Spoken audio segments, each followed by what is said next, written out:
안녕하십니까. 네, 백권대학 학장 정채빈입니다.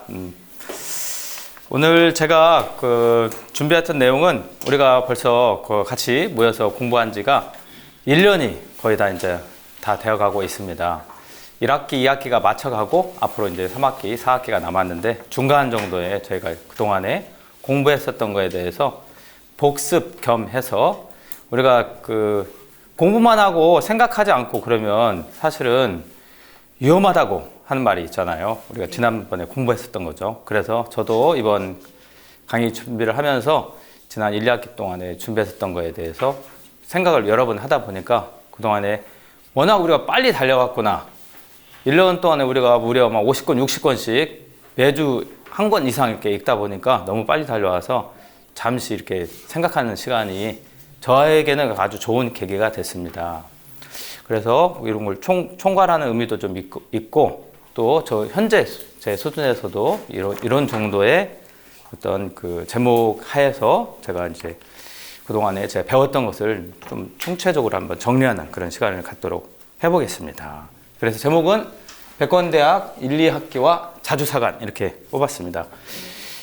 앞에 거까지는 방금 제가 설명했지만 뒤에 자주사관은 우리 백권대학이 초기에 우리가 모여서 같이 공부하려고 할 때 과연 우리에게 어떤 올바른 어떤 사관이 있는지에 대해서 문제의식을 많이 했었고 어떻게 하면 우리가 우리 스스로가 주인이 되는 그런 사관을 가질 수 있는가에 관심이 이제 집중이 됐었죠. 한번 잘 이야기를 경청해 주시고요. 또 우리가 얼마만큼 자주사관을 위해서 왔는지 점검해 봤으면 합니다. 그래서 첫 번째 저는 이 강의를 처음 우리가 시작했을 때도 좀 비슷하기도 했지만 첫 1강에서부터 했지만 이렇게 출발을 현대 물리학 또 천문학 또 이런 걸 바탕으로 출발을 했었죠.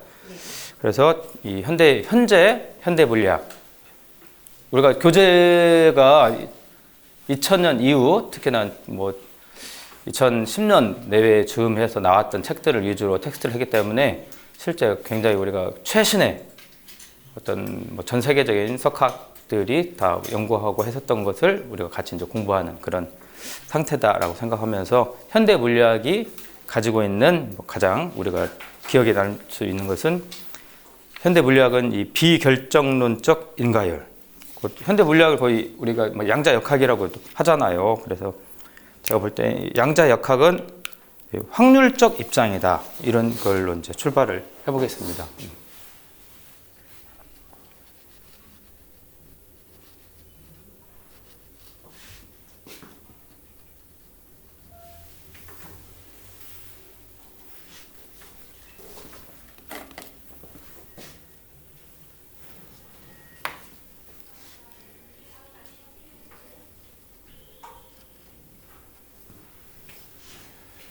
현대 물리학의 좁혀서 어떤 입자에 대한 걸 우리가 연구를 하다가 마지막에 이제 양자역학까지 왔는데 양자에서 가지고 있는 역학이 확률이라는 거죠. 아마 다들 이제 알고 있었겠지만 이 멘트, 이 양자역학은 확률이다. 이것은 곧 확률은 어떻게 보면 이제 학문이 아니잖아요. 확률을 가지고 이렇게 하는 것이 마치 도박 같은 그런 입장인데 그동안에 우리가 배웠던 학문은 명제가 분명하게 진가를 판면하면서 이제 진적인 참을 기준으로 해서 우리가 이제 공부를 해나가는 건데 현대 물리학은 양자역학이라는 구조 끝에 와서 거기에서 이제 관측하려고 하는 때마다 위치와 에너지가 다 달라진다. 그래서 어떤 확률적인 차원으로밖에 추정할 수 없다라고 하는 것이 현대 물리학의 가장 현재 남아있는 이제 기초 이론인 거죠. 그래서 현 상태를 정확히 우리가 안다 해도 미래를 정확히 예측하기는 불가능하다. 세상 만사는 서로 관계하여 성립하기 때문에 불변 고정적 실체라고 할 수 있는 것은 하나도 없다. 이렇게 이제 규정이 된 거죠. 결국 우리가 그동안에 배웠던 예를 들면 뉴턴의 만유인력 또는 열역학 법칙 이런 기본에 가지고 있었던 우리가 배워왔었던 어떤 물리, 화학, 기론 기본 법칙이 사실은 지금 이야기하고 있는 확률적인 차원에서는 어떻게 보면 다 좀 뒤집어질 수 있는 거죠. 과거에 우리가 과학 문명 발달로 인해서 관측됐던 어떤 천체의 움직임, 그 다음에 미세한 원자의 움직임까지 쭉 내려왔었던 기본 물리화학 법칙이 이러한 전제하에 다 이제 달라졌다는 겁니다. 저도 물론 알긴 했었지만 이것이 이제 우리가 가지고 있는 어떤 철학하고 이제 어떤 연관이 있는지가 이제 가장 우리가 이제 생각을 할 수 있는 방향인 거죠. 그래서 방금 말씀드렸던 것처럼 천문학이나 철학하고 이 물리학하고 관계를 볼 때 과연 과거에 우리가 이제 신화를 비롯해서 신학, 신화, 천문학, 점성술 이런 모든 것이 사실은 우리가 육안으로 관찰할 수 있는 천체의 움직임, 그 다음에 기후 변화 이런 것들을 과학적으로 논리적으로 설명하려고 했었던 모든 노력이었는데 이러한 모든 노력들이 최근에 와서 물리학에서 다 지금 설명을 하고 있다는 거죠.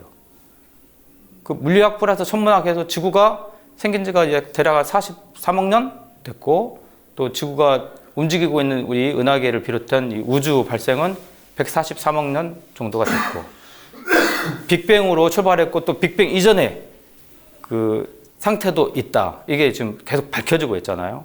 우주는 계속 커지고 있고 언젠가 이것이 계속 커지다가 어떤 절대 온도 이하까지 도달했을 때 이것이 또 수축할 것인지 어떤 건지에 대한 이론들이 또 있는 거고 그래서 우리가 가지고 있는 이 세계가 계속 성장할 것이다 라는 주장도 있지만 그런 주장 이전에 또 다른 것이 관측이 되고 있고 그 또 다른 관측에 의해서 우주는 이 하나만 있는 것이 아니라 다중우주도 있을 수도 있고 차원이 3차원, 4차원 넘어서 11차원까지 넘어갈 수도 있다는 걸 우리가 이제 배웠던 거죠.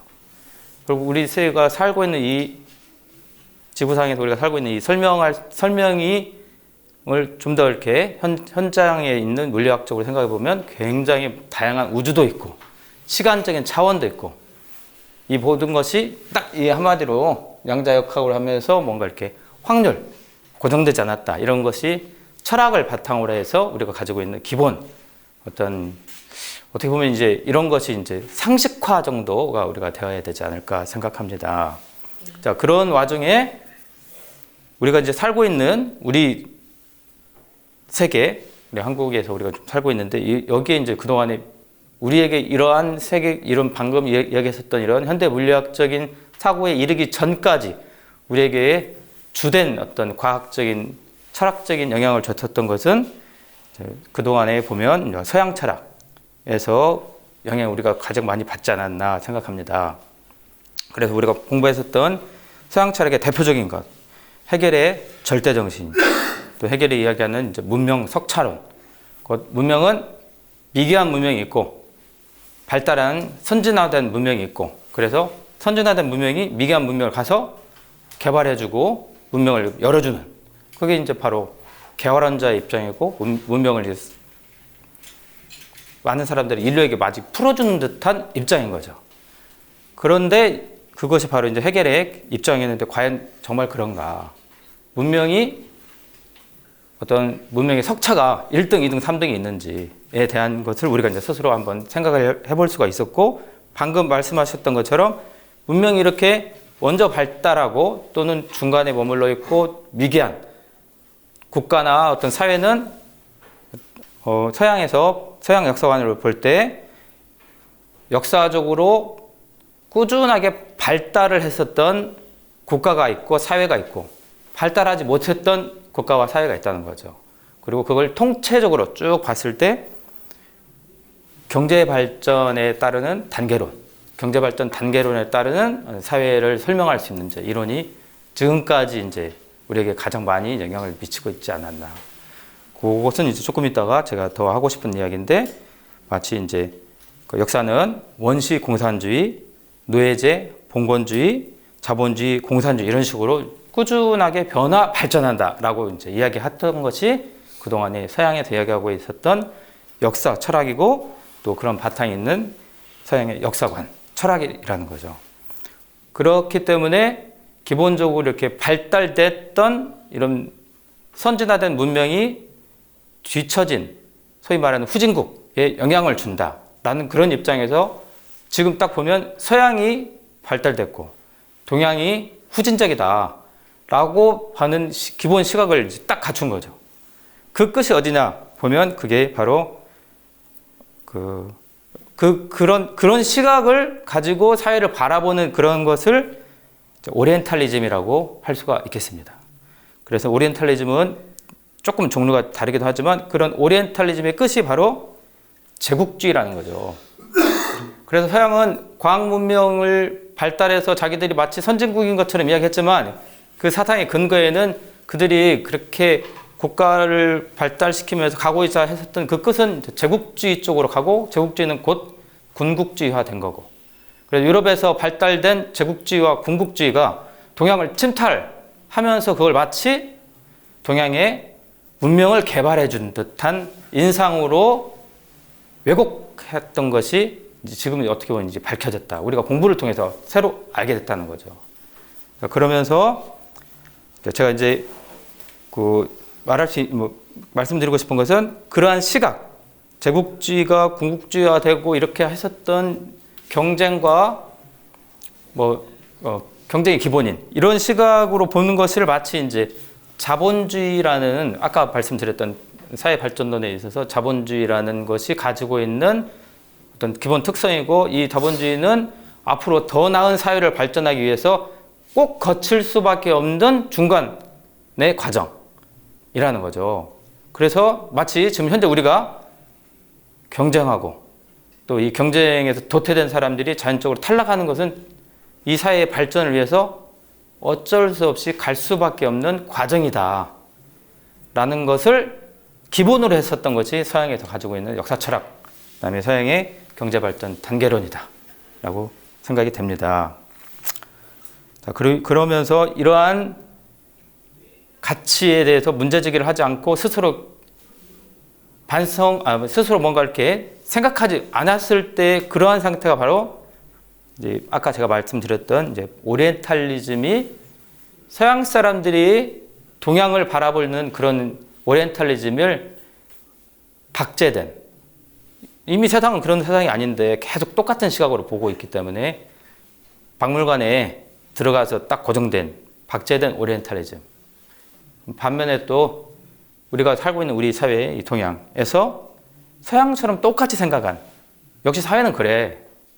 우리도 열심히, 예를 들면 열심히 제국주의화 해야 돼.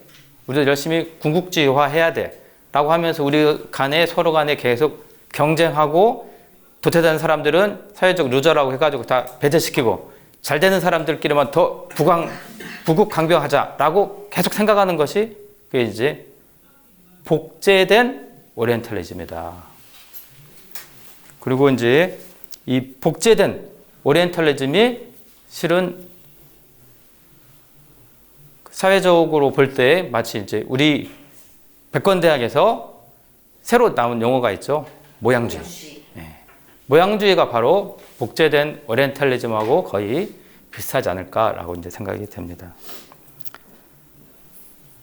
그러면 방금 이야기했었던 이렇게 사회가 발전하는데 저도 이제 이것이 제가 개인적으로 계속 고민하고 있었던 고급 1, 2학기를 통해서 가장 크게 많이 이제 공부했던 내용입니다. 과연 역사는 발전하는가? 저는 좀 발전하는 것 같아요. 문명이 계속 발전하고, 기술이 발전하고, 다 좀 더 이렇게 잘 먹고 잘 살고, 다 풍족해지고, 이런 거 제가 경험하고 있으니까 발전하는 것 같은데, 이제 발전하는 거 문제를 딱 하니까 아닐 수 있겠다, 이런 생각이 딱 들어요. 근데 이제 그게 어떻게 보면, 그냥 편안하게 보면 소련이 망해서 없어졌잖아요. 그것이 물론 경쟁 통해서 없어졌다고는 하지만 사회 발전론으로 보면 미국이라는 고도로 잘 발달된 자본주의, 그 다음에 유럽이라는 자본주의도 있는데 어쨌든 사회 발전론으로 보면 더 나은 발전된 사회에 있는 이 국가 시스템이 그 나라에 살고 있는 인민들이 더 많이 행복하고 더 많이 복지를 누리고 그러면서 더 풍요롭고 이렇게 함으로 더 경쟁력이 있어야 되잖아. 그런데 이제 어쨌든 대표적인 사회주의 국가, 공산주의 국가라고 했었던 소련이 이제 망한 거죠. 소련이 왜 망했는지에 대해서 그래서 많은 사람들이 이제 연구들을 하고 그랬는데, 그래도 큰 틀로 보면 어쨌든 사회는 이렇게 우리가 아까 말씀드렸던 건 이렇게 쭉 발전하는, 거기에 사회 현상으로 볼 때 이미 한 국가는 망했다. 거기에 대해서 이제 좀 더 이렇게 아까 제가 질문했던 것처럼 사회는 또 꼭 그런 식으로 발전하는가? 라고 할 때 아니다는 것이 이제 현상적으로 드러났잖아요.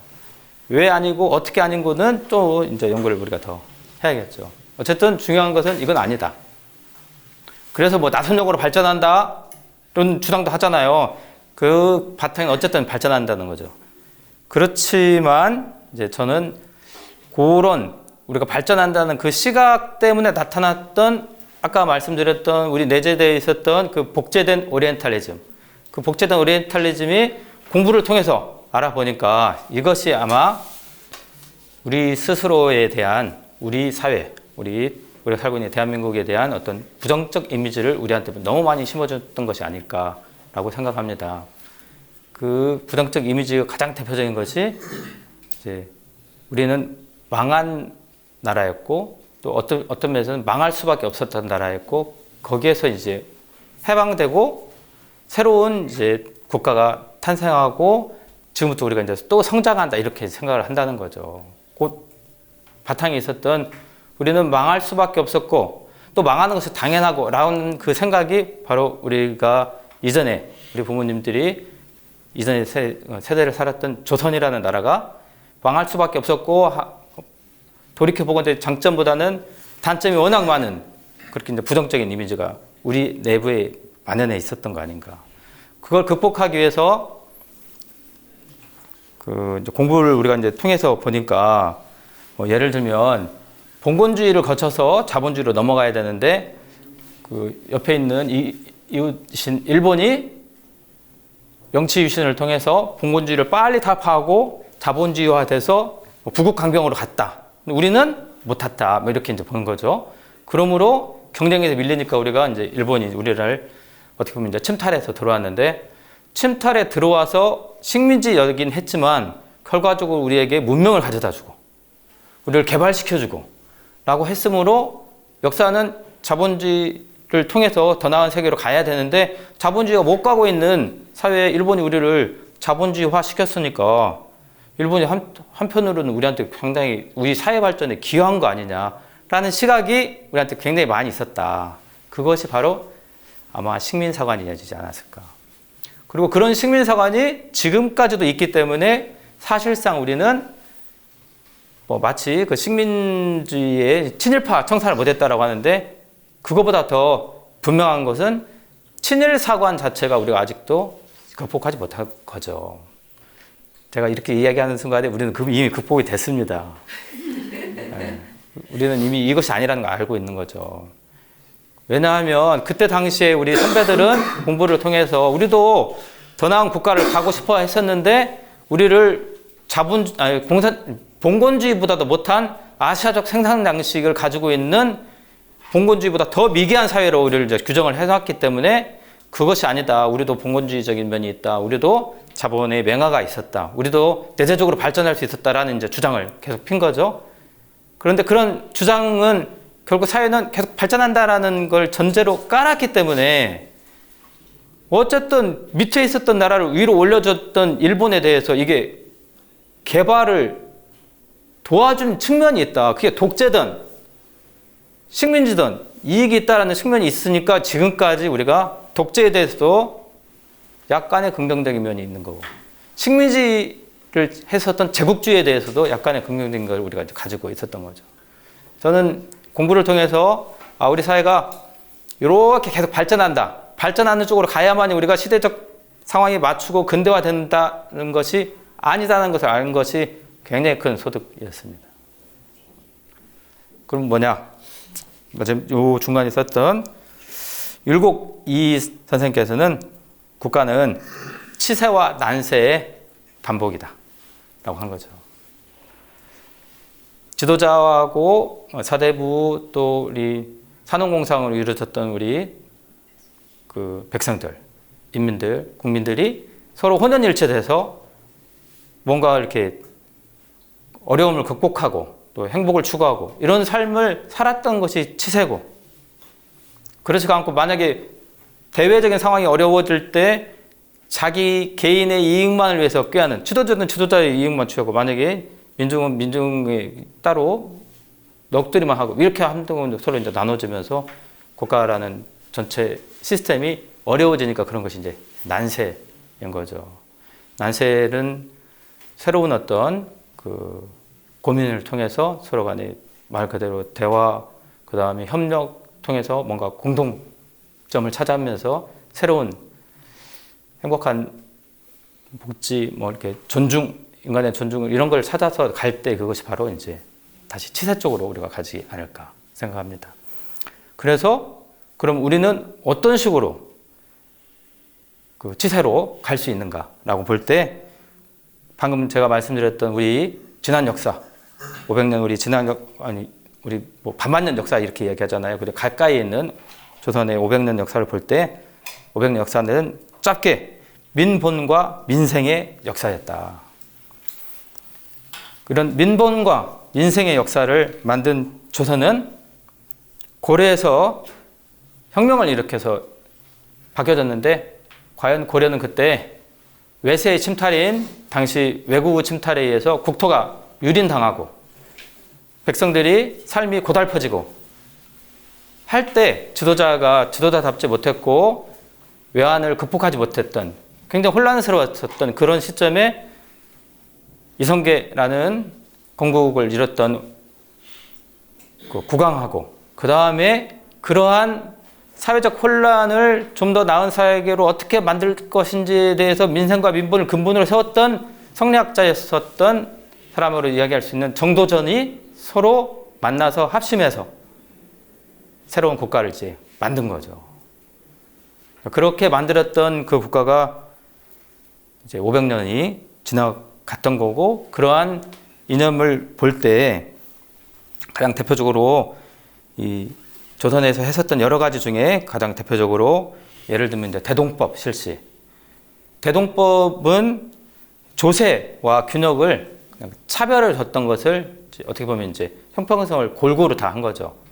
초기에 소수의 양반, 균역과 조세가 면제됐었던 이런 양반들이 점점 많아지고 전체적인 국가 발전을 위한 재원 마련이 적어졌을 때, 그러한 특권을 누렸던 소위 말하는 그 양반층들이 점점 많아지면서 국가를, 조세가 들어오지 않았을 때 국가 발전을 위해서 양반에게도 똑같이 조세를 물게 하자라는 것이 기본 아니겠어요, 대동법에? 물론 땅을 기준으로 하는 거겠지만 결국은 땅을 가지고 있는 많은 지주들이 결국은 사대부를 중심으로 한 공신 이런 분들이 많을 수 있기 때문에 결국은 땅을 중심으로 해서 세금을 내게 하고, 호별로 중심으로 해서 이렇게 세금을 내게 하면서 양반에게도 세금을 물었던, 대동법을 중간에 실시했었던 그런 정도의 조세를 형평성 있게 골고루 했었던 정도를 실시할 수 있었던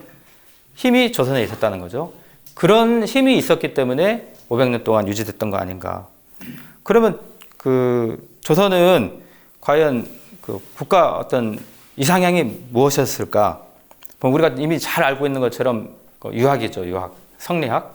이 성리학을 기본으로 해서 성리학적인 어떤 그 지상에서의 그 질서를 국가를 통해서 실현시키려고 했었던 것을 조선이 최고의 국가 이념으로 삼지 않았나 싶고, 그런 것을 바탕으로 지금 현재 조선에 대한 평가는 농업을 생산을 기본으로 한 중앙 관료 국가다 이렇게 이제 보고 있고, 하나 더 그 이제 성리학과 그 기본을 했었던 이런 실사례로 볼 때 그 국왕이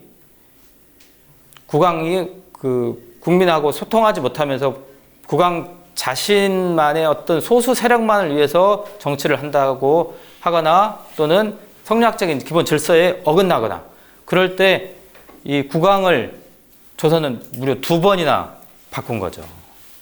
2번씩이나 국왕을 바꿨던 이런 것이 이제 맹자에 나오는 방벌론이라는 거고, 결국 우리가 언뜻 생각하면 뭐 군신위, 뭐 부자유친 해가지고 절대 선후배 간에는 못 바꿀 수 있는 것처럼 생각했지만 실은 자세히 보면 조선은 성리학적인 기본 질서에 맞춰서 국왕이 잘못되면 국왕을 바꿔치겠다는 거예요.